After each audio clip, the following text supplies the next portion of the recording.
With Paper Airplane, you have probably noticed that we will be playing the C, D, E, F, and G in this position of the keyboard. So instead of starting on middle C, we are moving everything one octave higher.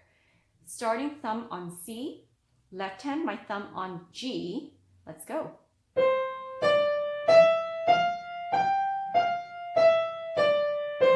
Skip and skip.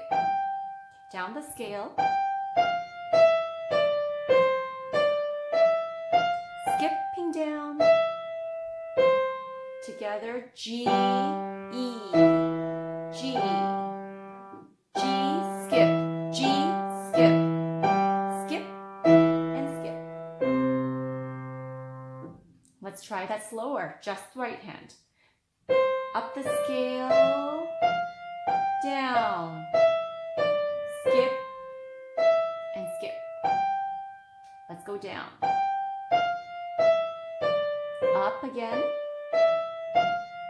Skip down and skip. From the top, G, skip, go back up. G, E, G, E, G, and E, and C. Move to the left hand. Looks like we only have the bottom line to work on.